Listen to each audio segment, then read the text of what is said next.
We are going to celebrate Texas independence by making Mexican food. No enchilada left behind, Garth. No enchilada left behind. Cost you one. Barn before. Oh, we got to kick him out now.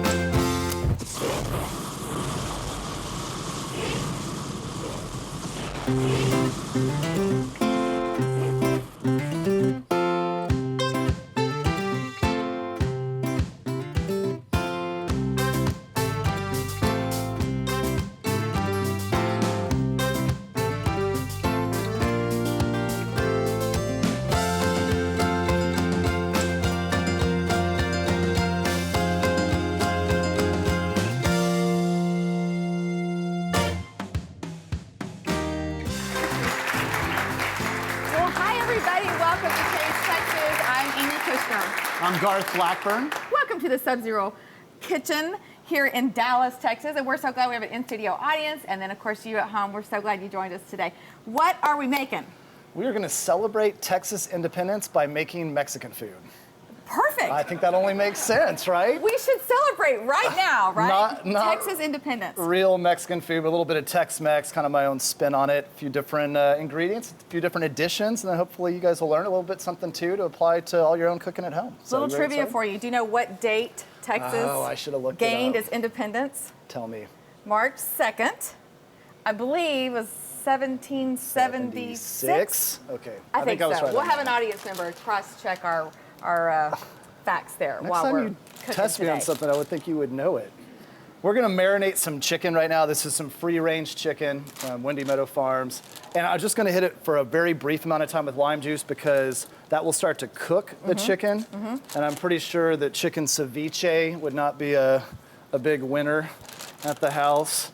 So the same way that shrimp would get cooked through or fish would get cooked through, the lime juice starts to cook the outside of it, which makes this really easy for a weeknight meal if you just want to marinate something for just a few minutes. I'm also gonna have you zest this lime. Okay. And you're gonna put that in here as well. Right into the bag. Yep. Okay. That's gonna add some extra flavor, really bring out some of the aromatics of the lime, not just the acidity. And while you're doing that, I'm going to take the outside off of a couple of peppers. So I just cut straight across the bottom like I do with jalapenos, stand the pepper up. That's gonna leave the seeds and the membranes, which are a little bit bitter. Right. Put those to the side. I'm gonna drop that in some boiling water, along with the Mexican green tomato. It's not actually a tomato, but it looks like one. These are tomatillos. I don't know how much of this lime you're wanting, but I'm still going at it. You can go over the white part more than once, did Okay. you? No. Okay. Here we go. Tomatillos. These are serrano peppers. Okay. We do the same thing to them. I'm gonna cut off the bottom. These can be really spicy, unlike the poblano. So I really wanna make sure that I'm not getting many of those seeds. These are super hot. They are, but you can get the flavors described as being fruity. So if you get some heat, but a lot of the pepper flavor, it really makes a more complex sauce. So this is the green sauce we're gonna be doing. Yum. If you'll put those garlic cloves in as well. Okay. That's a lot of garlic there, Chef. Okay, and we're gonna boil it. So all the pungency from that garlic is gonna get minimized. It's gonna start to sweeten, kind of like when we had done the oven roasted garlic. It'll be the same sort of thing, just not as much caramelization, but it's gonna happen a lot faster. All right. Okay, last thing here is an Anaheim chili. This falls somewhere in between, not terribly spicy, but a little bit more than, say, the poblano. Okay, we're gonna take that up to a boil, let it cook for about 10 or 15 minutes. Perfect. And then it's gonna be softened. We're gonna put that together with the rest of the sauce. All right, so chicken's marinating. We're gonna grill it, so I want an oil that has a high smoke point, not olive oil, but since we're going with the whole Tex-Mex theme, and this is kind of becoming a much more, Avocado. I wouldn't say trendy, it's more health-conscious oil. Right. So put a little avocado oil in there. I do not want to let this sit for more than 5 or 10 minutes with all of that acidity. So I'll just put it to the side 5 or 10 minutes, and then we'll be ready to grill it. We're going to finish in the oven. We're going to shred it. That's going to become the filling for our enchilada. Sounds awesome. But I know that you're a particularly big fan of freshly fried chips, and I've not found a restaurant where you can get really thick chips. Everybody's going for the ultra thin cut tortilla chips. No, because they don't hold your salsa or They your don't hold your queso or your salsa. guacamole. You gotta have a thick chip. Yeah, it's got a lot more body to it, right? So I'm just gonna quarter these. And you know my little trick for seeing if the oil's hot enough, I just put a wooden utensil in, start to see bubbling within 3 to 5 seconds, and we're good to go. Okay. And we're gonna add our tortillas. Oh my gosh, we're gonna get homemade chips to go with this Mexican We meal. are. Oh, this is gonna be the best. I love those. All right, Awesome. once they start to float up and get a little bit of browning, we'll be all set. Make sure you have your salt ready because as soon as they come out, you need a little bit of the oil on there to absorb some of the salt and pepper. I don't like to leave that behind. I like to Right. see a little black pepper on my freshly fried tortilla chips. And then we're ready to roll. Okay, fantastic. This meal is coming together, all for Texas Independence Day. We're gonna go cross-check that date. We're not sure if we were right or not. We'll take a break. Be right back.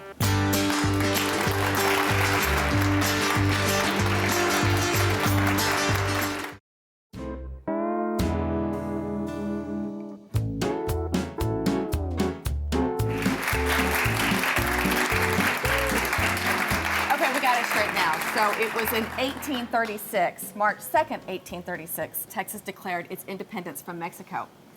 And 9 Things that are- years later, what number of state did it become the United States? It joined the United States. What number You would it set have me been? up for failure on the last one. I'm not even gonna knowing bite more on than this you one. for 1 second. You had the wrong date. It was the 28th state. Okay, there you Okay. go. Now you know. You had the wrong That's what date, you were too. doing on your phone right before we started I that got my segment. facts right. That's great. Because if it's on the internet, it's got to be true. Thank God for Wikipedia, right? Okay, so we're gonna pull these chips out. We are. They're gonna be nice and crunchy. They are. And we're going to toss them a little bit of salt Perfect. and pepper. Nice. All Yum. right, yum. Yum. The whole audience got excited over that. Okay, did. we want y'all to take a look at this place we went to recently in the valley. It's called Little Bear Produce. Little Bear Produce. Amazing company out down in the valley. Y'all take a look.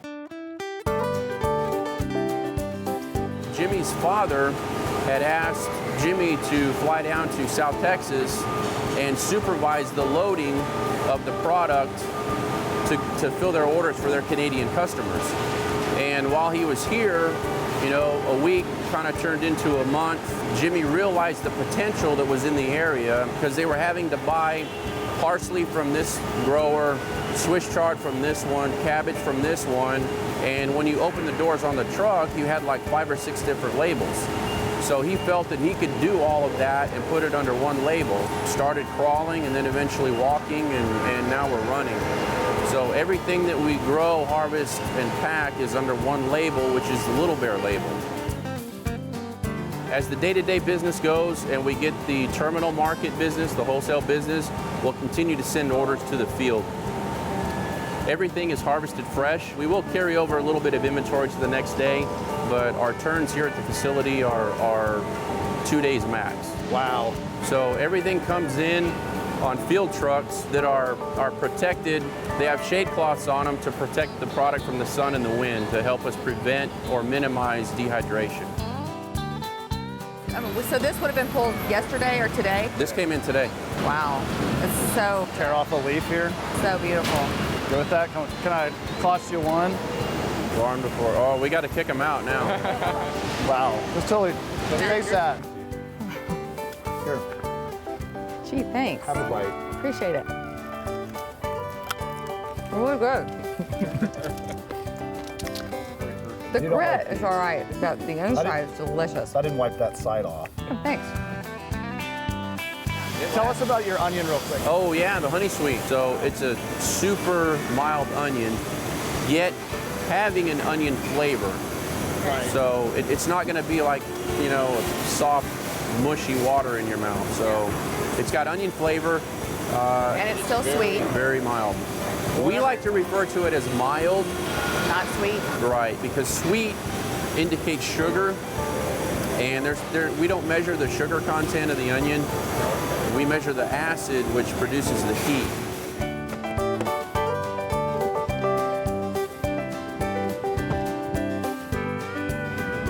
Enough at the farm. It's time to get back to the kitchen.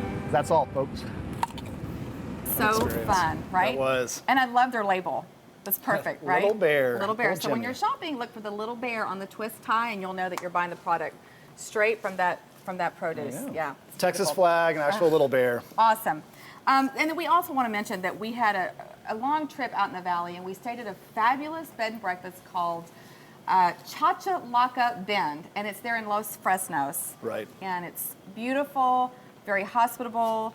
Big for birds, so if you're into birding, which for me is more about like which one is edible, which they were not big fans of me asking those questions to these endangered species, but a good place to kind of get... Patrons weren't very fond of Garth, but anyway, we enjoyed our Beautiful stay. place. Yeah. All right, let's move on. Let's move on. So we'll take some of the parsley, incredible parsley. Hal was going through the whole production process The whole there. place is gorgeous. So that's gonna go in for our salsa verde. So is our cilantro. I rinse these again, even though they're washed really well there at their production facility. Right. And we're gonna puree it. I'm just tearing the tops off. So you might get a little bit of stem, but their cilantro is so tender. It was gorgeous. That I've found that having some little stems in there really won't hurt. We'll use some green onions as well. Okay. And if you will do me a favor Right. and scoop out those tomatillos, the trio of different peppers, and then our garlic, and just start dumping them in.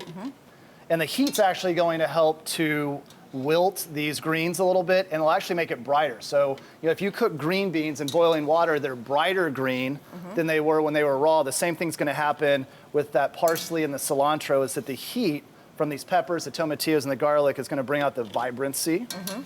Vibrancy? Is that a word? That goes with the vibrancy. I like how you make up words when you're Vibrancy cooking. might actually be a word. I'll have to check that one out. I'll be Googling on my phone at the start of the next segment. I'll search for that for you in a minute. So we're gonna let that sit for 2 or 3 minutes, let it start to warm up some of the greens and bring some of the color out. We'll add a little bit of water or chicken stock to it as well, and then a little bit of heavy cream. All right. Okay, but meanwhile, I wanna sear the chicken so we can make our enchiladas. Nice. Oh, wow. And I like that the marinade doesn't have to sit for too terribly long. No, you can't let it sit for more than the time it takes to Google the date for Texas independence. So, and like you said, it's great for a weeknight when you're in a hurry and you don't really have a lot of time, or you didn't think far enough ahead to get your meat marinating that long. Great weeknight meal, awesome setup. Oh my gosh, So we'll chicken let that grill. enchiladas, who doesn't love that? We'll be right back. Y'all stay with us.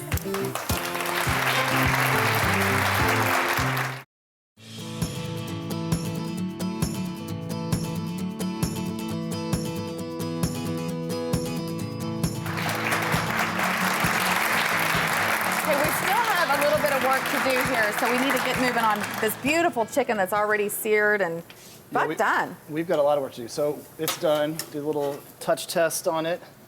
If you'd like, you could finish it in the oven as well. Okay. Okay. We're gonna have you puree our salsa verde. Yeah, I had a feeling that was coming. All right, hold on. It's usually payback. Okay, a lot of times people add sour cream, but the problem is sour cream sometimes will kind of curdle and separate. So instead, I'll make my own sour cream by using a little bit of milking cream and then make it sour. Oh, I'm sorry. With a little bit. No, you're not. No, actually, I'm not. With a little bit of lime juice. Okay. Okay, so that's our sauce. There you go. That. All right, now we're gonna shred some chicken. All right. So, and actually, if you want to do a shortcut on that, if you're not fond of doing the shredding, I can just chop it up fairly fine. So just cut it across. All right. Either shredded or chopped finely would be great with me.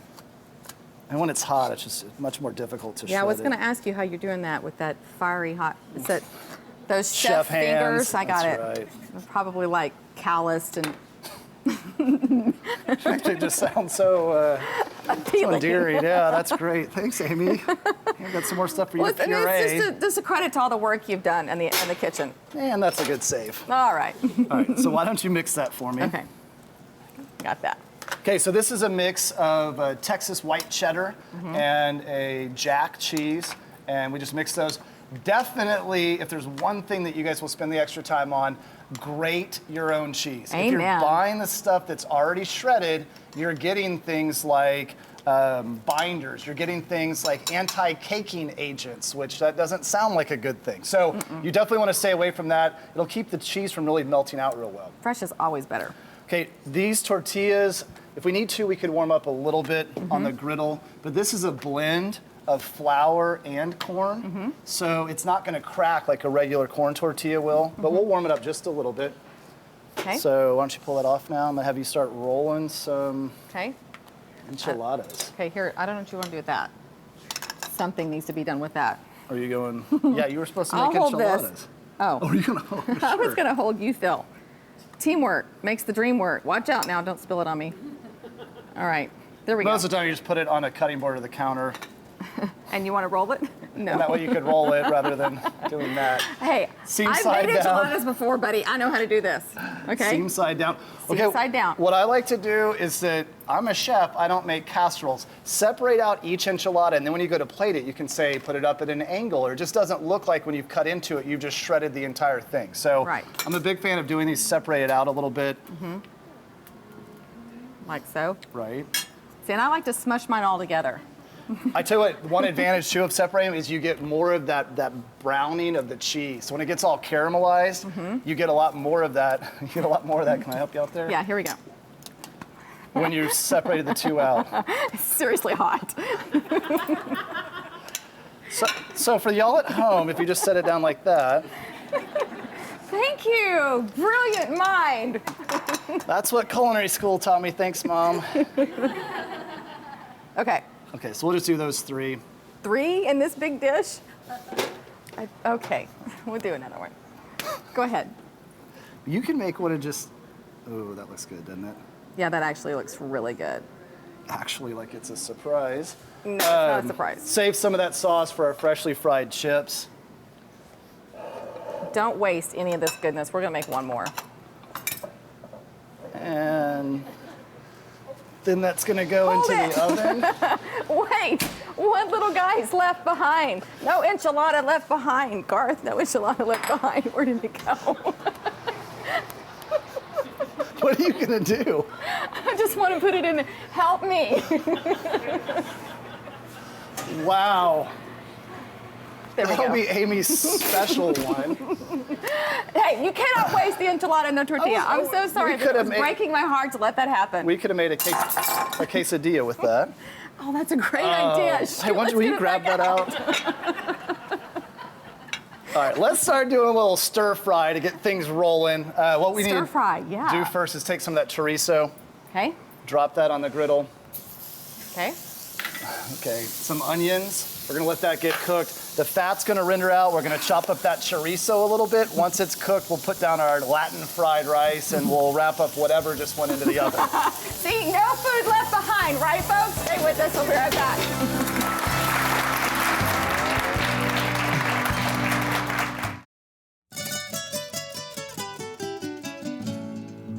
All right, now we are in the Sub-Zero and Wolf Prep Kitchen where the sweetness happens because we're finally doing a little dessert for 5-minute meals. We're gonna be doing a Texas Chev, which is goat cheese, white chocolate mousse with some fresh berries. Pretty simple stuff. Let's get rolling. Okay, we're gonna melt the white chocolate. I don't need a double boiler. We're just gonna put about 1/4 cup of grapeseed or vegetable oil in this pot. Some white chocolate chips. I'm gonna put this on low heat for about 10 or 15 minutes, and then we'll be drizzling into the mousse. Okay, my white chocolate's melted. Now I'm gonna add my Texas Chev. I'm gonna add about 2 tablespoons of some Texas honey, eventually. I'm gonna put in 2 teaspoons of vanilla extract. I like the taste of real vanilla as well, so we'll put in some fresh vanilla from the vanilla bean pod. And now I'm gonna get this whipped up.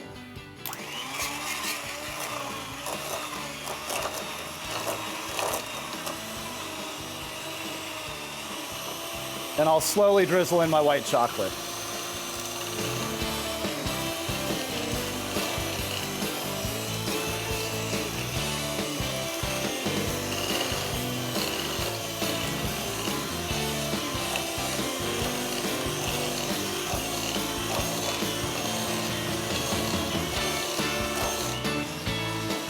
All right, we got some delicious looking mousse. I can serve this kind of like a little trifle and just layer it.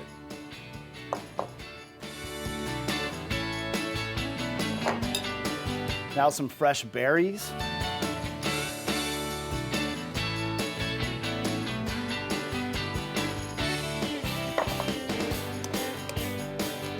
And real chefs don't make trifles, so we'll call this a layered mousse. And I'm gonna finish the garnish off with a little bit of Ethan's mint from Generation Farms, and that looks ready to eat. Y'all enjoy.